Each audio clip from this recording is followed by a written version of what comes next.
So, you have found the ghostwriter you'd like to write your book, and you're raring to go. But first, there's the matter of the agreement, the contract between you and the ghostwriter. Exactly what does a book ghostwriting contract look like? What should be included? Hi, I'm Barry Fox, a New York Times best-selling author and ghostwriter of business books, memoirs, and more.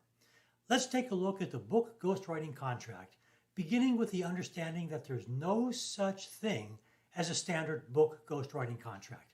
Each ghostwriter uses his own contract. Some have written them on their own. Some have hired attorneys to help them. Some ghostwriters use contracts provided by different writing organizations. Some contracts are very brief, perhaps just a page, and some are lengthy. I've seen some going up to 15 pages. So with the understanding that there's no such thing as a standard book ghostwriting contract, let's look at some of the items that should be in every contract. Now, one of these is the description of the book to be written.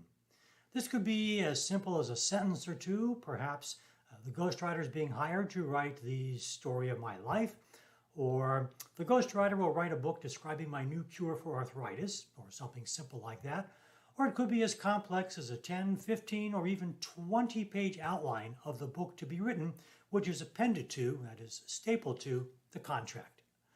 Now, the contract should also take a look at who writes the book. Now, this may seem obvious, the ghostwriter, but it's not always.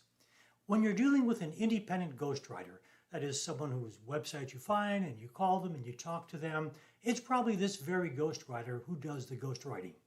But if you're dealing with a ghostwriting firm, you may or may not know who is writing your book, and you may or may not have contact with that person. So if it's important for you to know who's writing your book and to have contact with that person, be sure to specify who is writing your book in the contract and how you will communicate with them. And by the way, even when dealing with some independent ghostwriters, be aware of the fact that some ghostwriters will lay off work on other writers. Yes, even ghostwriters have ghostwriters. So be sure to specify who writes your book in the contract. The contract should also have a summary of the duties to be performed by the ghostwriter. Now, clearly, the most important duty is to ghostwrite the manuscript. That's why you've hired the ghostwriter. But you may also want the ghostwriter to perform additional duties, perhaps writing your book proposal and query letter, or perhaps writing copy for the cover of your book and for the flaps of your book, or something like that. So be sure to spell out what are the duties of the ghostwriter that you are hiring. Then you probably want to include some mention of the writing schedule. That is, when is work to begin and when is it expected to end?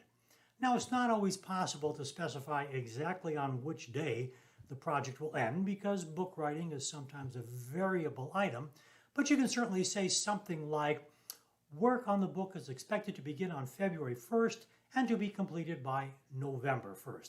And it's very important to have some sort of schedule in there to keep the momentum going. You also want in the agreement some mention of the fee and the payment schedule. The fee is, of course, the total sum you're paying to the ghostwriter. The payment schedule specifies when and how that fee is to be paid.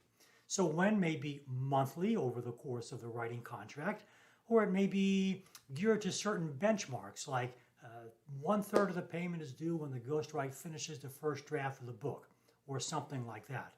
You may also want to make a mention of how the money is to be paid. In days not too far past, this was pretty simple. You simply wrote a check to the ghostwriter. These days, you might decide to pay your ghostwriter by Zelle or PayPal or one of these other platforms that charge fees. And if so, this should be specified, and it should also be specified who is responsible for paying that fee. Another item you want to see in the ghostwriting contract is the authorship credit.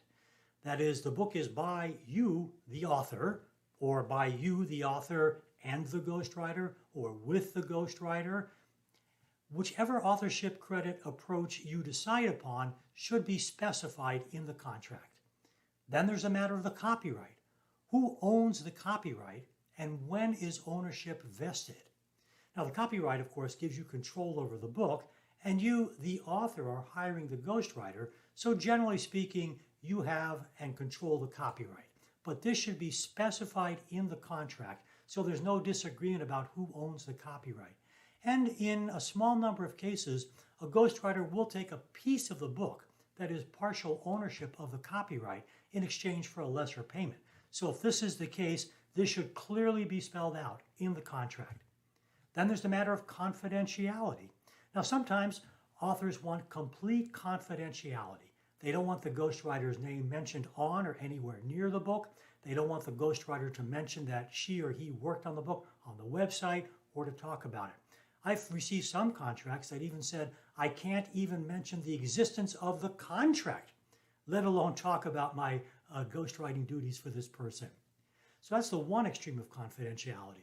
On the other extreme, many authors are very happy to have the ghostwriter list the book as a ghostwritten book on the website and talk about it to help acquire future clients. There is no right or wrong about confidentiality, but whatever you, the author, want should be spelled out in the contract. Then there's the matter of expenses. There are often expenses associated with ghostwriting a book, and these can range from very minor to quite major. On the minor end, there may be some small expenses for photocopying or a little bit of internet research. And on the more extreme end, there may be expenses to have the ghostwriter fly out to visit your factory or your childhood home to learn more. So whatever the expenses might be, should be spelled out in the contract, and it should be noted who is responsible for these expenses. And finally, there should be some notice of how the project should be terminated, should it not actually run through to completion. That is, projects are generally terminated when the book is finished, but sometimes the relationship between the ghostwriter and the author is not working out, and one or both wants to get out. So you should have some mention of how either person can exit from the contract should things not be satisfactory. And there are many ways to do so. There's no right or wrong. It's just a matter of making note of this in the contract so you can get out of a bad relationship. So these are not the only items that should be included in a ghostwriting contract, but it gives you an idea of some of the more important items to be covered. So I'm Barry Fox, best-selling author and ghostwriter of memoirs, business books, and more. If you like this video, please click on the like and follow buttons below. And you can find information about contacting me in the box below. Thanks for watching.